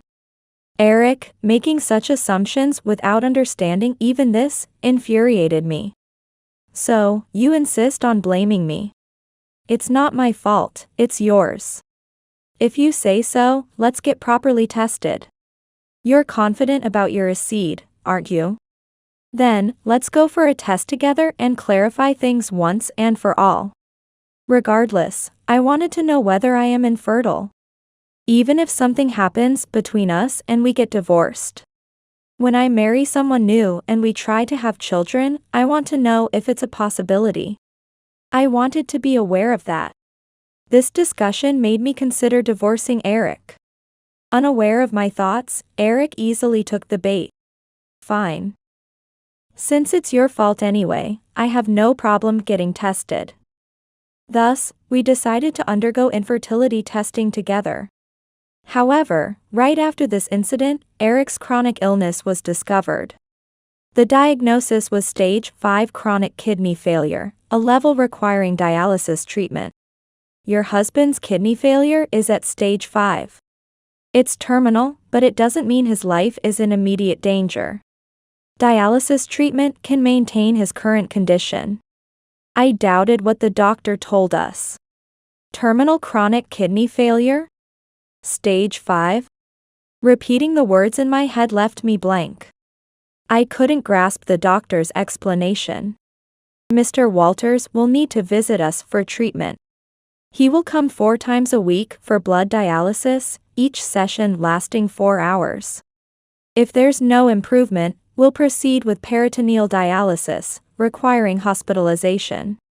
In that case, treatment will involve APD, performed at night using a machine. Or CAPD, done 4 to 6 times during the day. Doctor, will Eric's condition improve with this? The explanation didn't sound like it meant complete recovery, more like symptomatic treatment. When I asked for clarification, the doctor's expression darkened. Honestly, think of it as a lifelong condition rather than something that can be cured. A donor transplant would be ideal for a return to a normal life, but donors are not easy to find. What we can do as doctors is prevent his condition from worsening and ensure he can spend his daily life with his family. That's. Hearing it made it hard to accept, even though I had been contemplating it. Eric, listening next to me, seemed even more shocked, his head bowed in silence. That day, I took a silent Eric back home. Dialysis treatment was to start the next day. Eric, are you okay? Back home, Eric remained silent. When I approached him sitting on the living room sofa, he started laughing hysterically as if he had lost his mind. I have terminal kidney failure. It's laughable. Why do I have to suffer like this? One moment he was laughing, and the next, he threw the TV remote at me from the table. Startled, I screamed softly and instinctively covered my face with my hands to dodge the attack. It's all because I married someone like you. How could you say something like that? Eric, no doubt, was the most disturbed by the diagnosis. Yet, that didn't mean his words didn't hurt me. I'm human too. Even though I was considering divorce, I never wished him to disappear. But Eric's casual cruelty was unforgivable. I was deeply hurt. You've ruined my life. Not only can you not bear children, but you also fail to serve any purpose as a woman. On top of that, you bring this incomprehensible disease like some curse. My life has been ruined because I married you. Disease not only eats away at the body but also the heart. I deeply felt this through Eric's words. There had always been signs of his verbal abuse, but he had never gone this far before. If only you weren't here. If only I hadn't married you. Despite saying such things, Eric inexplicably held me tight. Initially, I was confused and couldn't understand why. But he must be suffering too. His arms were trembling as he hugged me. Probably, being someone who presents well publicly, I was the only one he could lash out at. At that moment, I thought I was the only one who could bear his hardship. So I decided to endure whatever was said to me. It could wait until his illness settled down. Divorce could happen anytime. For now, I would support him to my utmost limit. With that resolution, a strenuous battle with his illness began. However, I realized that this was a mistake a month later. Jenny, let's get a divorce. While we were having dinner, Eric suddenly proposed divorce. I was so confused that my hand holding the fork stopped midair. Without looking at me, he continued to eat his meal calmly. What? What are you saying all of a sudden? What did you just say? Didn't you hear? Then, I'll say it again. Divorce me. We can't go on as husband and wife. It wasn't my imagination. Eric was indeed proposing divorce. But why all of a sudden? I had no memory of doing anything to warrant a divorce. As I sat there dumbfounded, Eric sighed as if he was fed up. I'm sick of being with you. Just seeing your face stresses me out, and it feels like my illness is getting worse. How can you say that? Why divorce?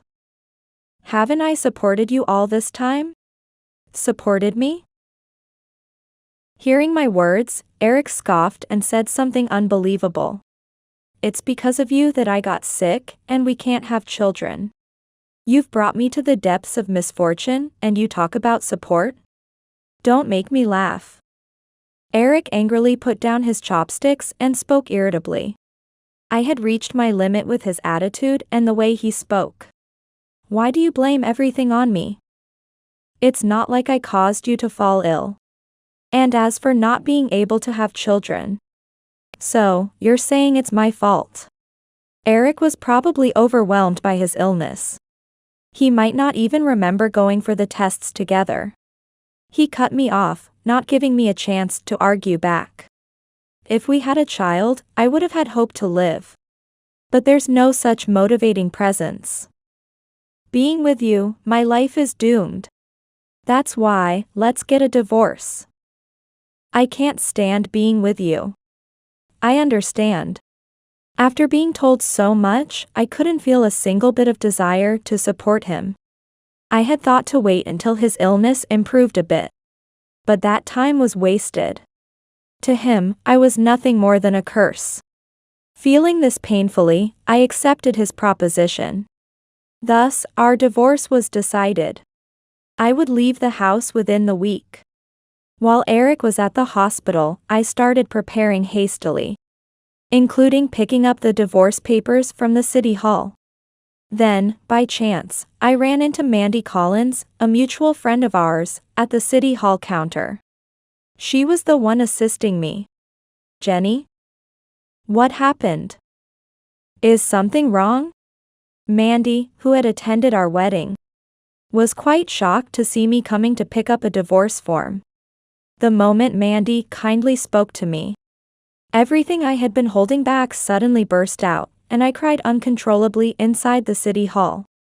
Noticing my distress, the city hall staff kindly directed Mandy to take care of me and led me to a reception room. I'm sorry, Mandy. I couldn't hold it in any longer. Don't worry about it. What happened? If you're okay with it, can you tell me? Honestly, I wasn't that acquainted with her. I met her through Eric and had seen her only a few times. But every time we met, she treated me kindly, like a caring older sister. She was a warm-hearted person. Actually, I seriously wondered whether to tell her everything. After all, she was Eric's friend. If I spoke carelessly, she might tell him. But I felt genuine concern and kindness in her eyes. Overwhelmed by her gaze, I ended up sharing everything with her. Mandy then clenched my hand gently, shaking with anger. You've endured a lot, Jenny. Huh? Upon hearing about the divorce process, Mandy seemed to make a decision. Looked at me with determination, and shared a shocking truth. The revelation made me regret my devoted actions up to that point. Jenny, I'll help you, so let's give him a taste of his own medicine. Are you sure? You're also Eric's friend. Someone like him isn't a friend. Disregarding a wife who supports him this much and acting unforgivably. There's no way I'd support him. Hearing Mandy's encouraging words filled me with joy. I'll support you fully. So, Jenny, let's corner him. Yes. Thus, I decided to take revenge on Eric with Mandy. That night, after Eric returned from the hospital, we filled out the divorce form. Finally, my belongings were packed, and I was ready to leave the next day. Finally saying, goodbye. Huh? It's refreshing. I won't have to see your trash face anymore. That's great. I hope this makes you happy. Facing Eric's taunting words, I smiled gently and responded in a calm tone. He might have felt odd about my response, but he was too preoccupied to question it. More importantly, he had bigger news, smiling meaningfully at me. Man, ever since deciding to divorce you, it's like my luck has turned around. I found a donor. The doctor told me today at the hospital. Understanding the reason behind his meaningful smile, I feigned happiness and congratulated him on finding a donor. That's great. Good for you, finding a donor. Now, my life is going to be rosy. Oh, right. There's something else important I needed to say. Oh? What's that? Eric, with a scheming smile as if getting to the main point, didn't realize I was pretending not to notice. I responded with a puzzled look, and he laughingly delivered a shocking statement. Now that we're getting divorced, I have no use for you. So, disappear, you infertile garbage.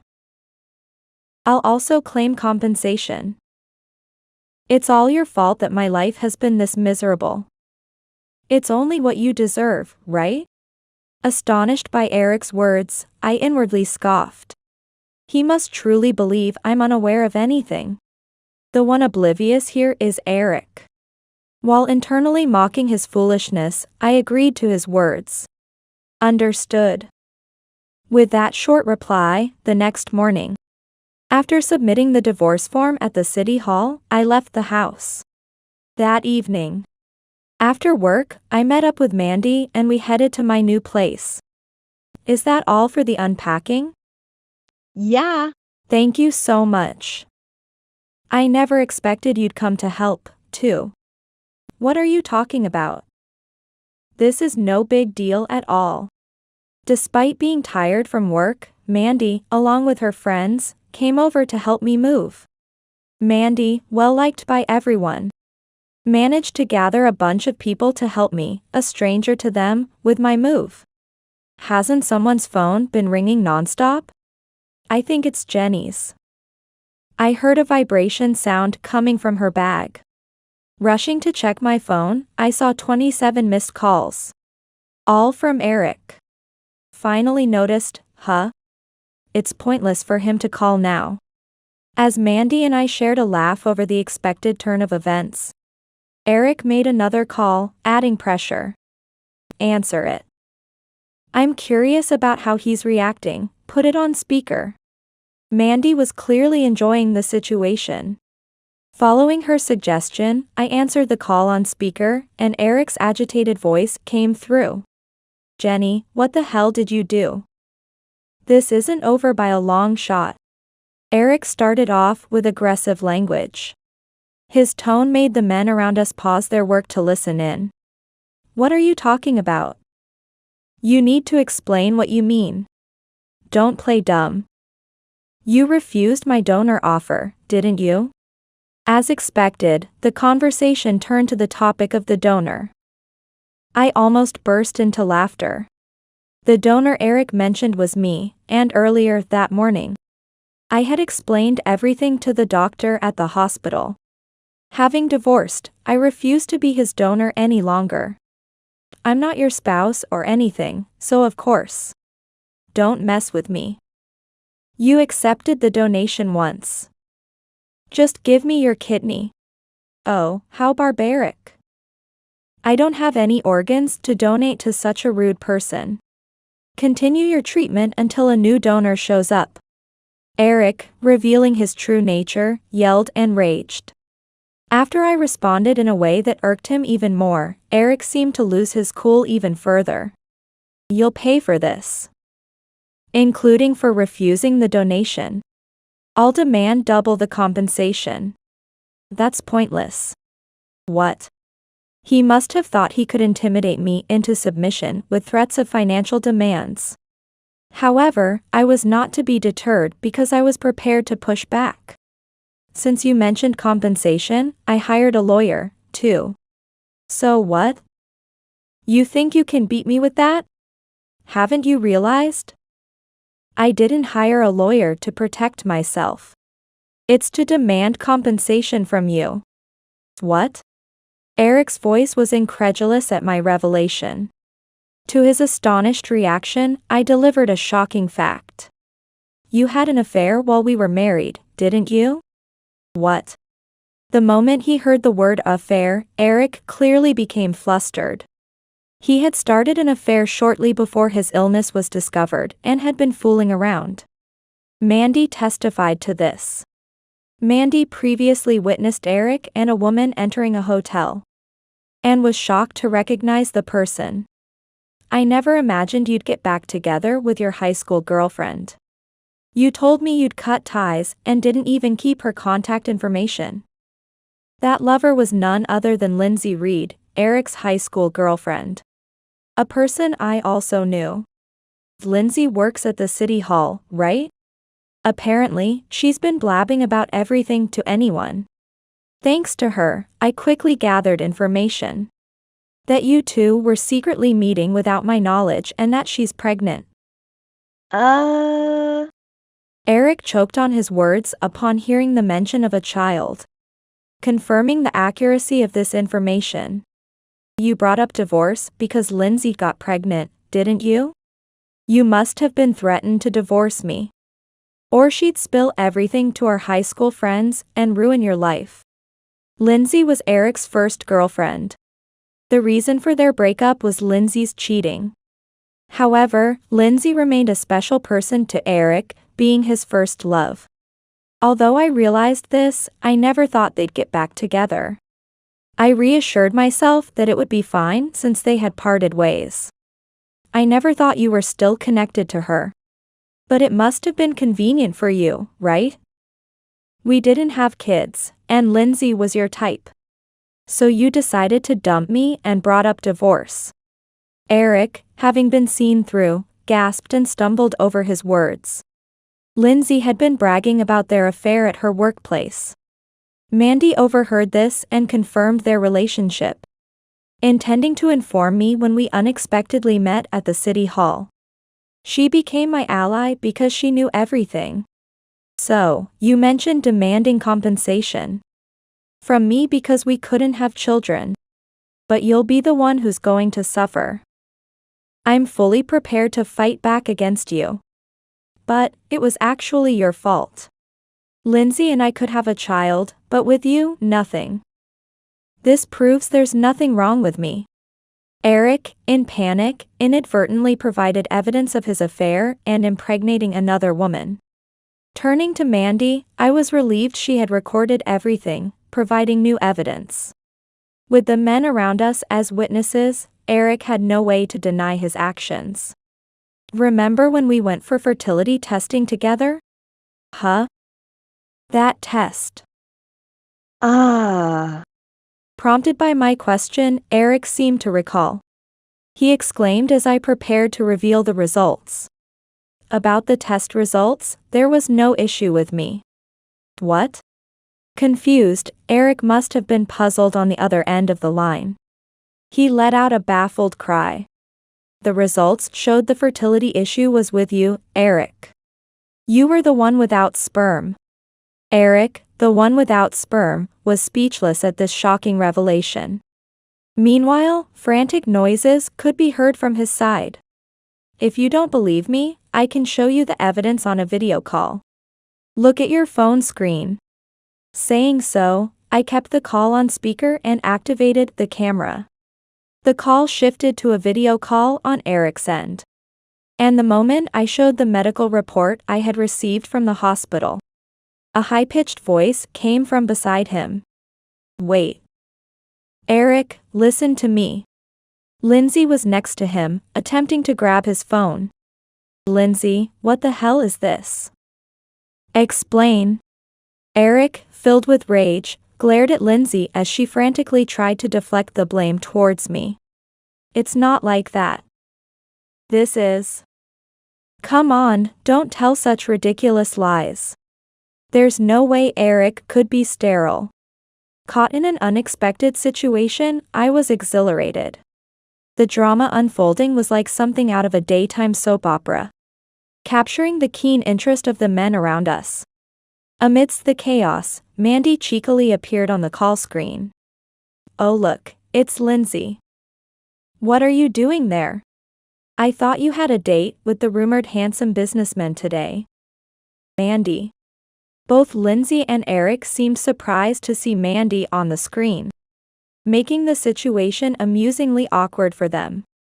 Mandy, clearly enjoying herself, continued to tease. You're always bragging about men at work. But who would have thought you'd go after Eric, too? How many guys just this month? You love to boast about how many men you catch each month at work, don't you? Stop it. Don't say ridiculous things. Lindsay paled at Mandy's unexpected exposé, while Eric trembled with rage, raising his voice in anger. What the hell, Lindsay? Whose child is that? It's obviously yours, Eric. Mandy is just spouting nonsense. Are you really going to believe her over me? Harsh words. Why would you think I'm lying? If you're so keen on making me out to be a liar, how are you going to explain this audio recording? Mandy, seemingly entertained by the confrontation, began playing a damning piece of evidence. So, Lindsay, what are you going to do about the baby? The businessman said he won't acknowledge it, right? The recording, made inside the city hall, presumably in a break room, was captured by Mandy. It featured a conversation between Lindsay and several female employees. Yeah. But I really don't want to raise it alone, you know? There's this guy totally smitten with me right now, so I was thinking of dumping it on him. You're terrible. How are you going to dump it on him? Lindsay shockingly responded to the naive question from her colleague. I plan to keep him as a sponsor, but it turns out he's trying to divorce his wife. He's an ex from high school named Eric. There's a vibe that I could easily push him to finalize the divorce. So, I'm thinking of threatening him with the child to make the divorce definitive. Then, get him to remarry me and take care of the kid. Despite the already astonishing conversation, Lindsay continued with shocking admissions. I don't actually like kids or want to raise them. But his mother has been nagging for a grandchild, saying she wants to take care of it. So, I'll just leave the kid with them and live freely outside. Everyone's happy this way, right? The only one miserable is his wife. That's wicked. That man is out of luck, getting caught by such a witch. Poor Eric. The female employees laughed it off as if it were someone else's problem. Eric, shaking with anger upon hearing the conversation. And I stared at Lindsay through the phone in disbelief. It's not like that. This is. Don't you dare make excuses. With evidence like this, how are you planning to weasel your way out, huh? As Eric seemed ready to lash out at Lindsay, I interrupted their quarrel to declare our forthcoming legal battle. That's the situation. A lawyer will probably be in touch with you soon. Let's discuss further through our lawyers. Jenny, wait. Let's talk, just once. I was deceived by this woman, too. I'm a victim here.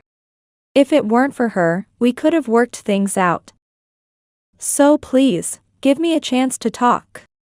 Are you saying you'll dump me? Isn't that cruel? You said I was more important to you than her.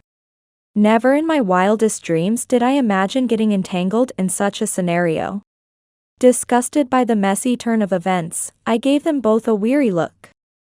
As if I'd give you such a ridiculous chance. Besides, what happens next is up to you. I'm no longer your wife or anything to you. I let out an involuntary sigh. What had I ever seen in such a man? Now, I regret not just marrying him but even dating him in the first place. His words no longer had any impact on me. Please. Don't say that. Just give me one more chance. Let's start over. You say you were deceived, but that's exactly how I feel. All this time, you've mocked, belittled, and despised me. Do you have any idea how I felt staying by your side these past 5 years? That's. Caught off guard and without a response, Eric was at a loss for words. Neither you nor Lindsay will be forgiven by me. I'll make sure both of you are socially and legally pursued to the fullest extent. Be prepared. With those final words, I ended the call. A lawyer soon arrived, and without any physical altercations, Eric and Lindsay were taken to discuss compensation. Thus, my dispute with Eric concluded.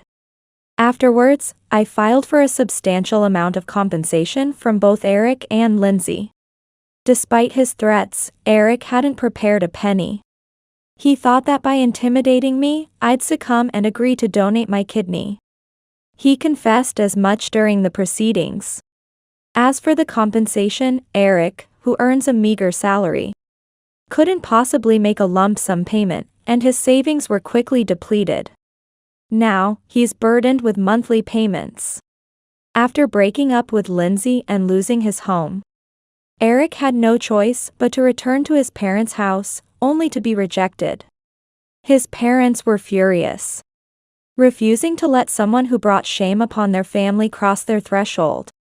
As a result, Eric found work in a factory in another region, slowly paying off his debt. It turned out that the robust men Mandy brought were Eric's seniors from back home, offering to ensure he wouldn't dodge his debt repayments by employing him under their watch. Thanks to them, the monthly payments are progressing without issue. On the other hand, Lindsay, having been too scandalous, was fired from the city hall and now works in the nightlife industry, juggling day jobs to repay her debt to me. Cut off by Eric, and with nowhere to turn, she leads a lonely existence. She opted for the foster system for her child, admitting she lacked the confidence to raise it alone. Thus, I successfully settled my long-standing grievances. Since then, Mandy and I have grown closer, often going out together. I know a great guy from my seniors. I think you two would get along well. But I'm already at this age. What nonsense. A woman should always be in love. You've got to forget about that scumbag and move on. Though she drags me out forcefully at times, life is enjoyable with Mandy. She refuses to let me spend any lonely moments alone, welcoming me into her circle. Thanks to her kind consideration and warmth, my emotional wounds are gradually healing. I've even started dating a man she introduced to me. If you two ever have kids, let me hold the baby second. Hey, that's unfair. I'm the second one. What? I've known her longer, so I should be first. No way. Absolutely not. Watching their sibling-like banter, I vow to protect this newfound happiness.